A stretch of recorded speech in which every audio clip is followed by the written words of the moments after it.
आता जसं सांगितलं की त्यांना फाशीच द्यावी, तर माझं असं मत आहे की जी महिला अत्याचार होतो किंवा तिच्यावरती बलात्कार होतो, तिला ज्या वेदना होतात त्या त्या पुरुषाला त्या वेदना व्हायला पाहिजे की त्या बाईला अत्याचार करताना, बलात्कार करताना काय वेदना होतात, कशी ती तडफडते, हे भर चौकात चापकाने त्याला मारून मग त्याला तो अर्थ कळून मग त्यांनी स्वतःहून म्हणायला पाहिजे की आता तरी मला फाशी द्या.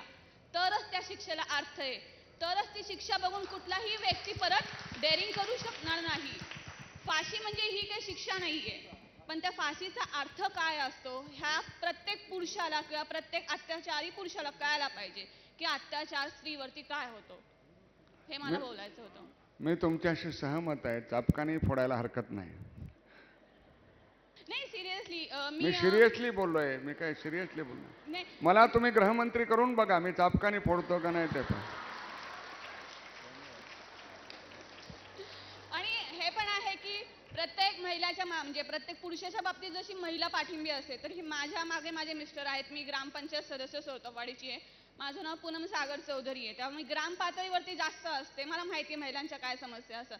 पण आता जो दिल्ली गँगरेप झाला तो खूप डेंजर झालेला आहे की सामूहिक बलात्कार. नाही, मी सांगतो की हे आता मला सांगतो की सकाळच्या संपादकाने एक गोष्ट सांगितली की तुम्हाला एक भाऊ उलटी राखी बांधतोय आणि त्यांनी तुम्हाला एक कवच दिलेलं आहे की तुम्ही काही अन्याय अत्याचार काही झाला तर तुम्ही फोन करा.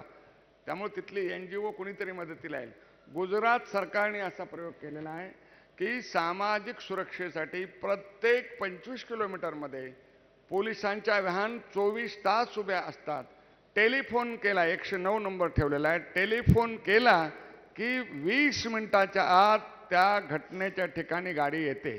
अशी सुविधा जर दिल्लीत असती तर 2 तास चलत्या गाडीत बलात्कार झाला नसता.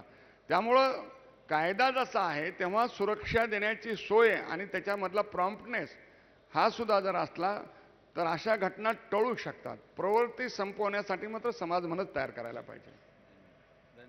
पुरे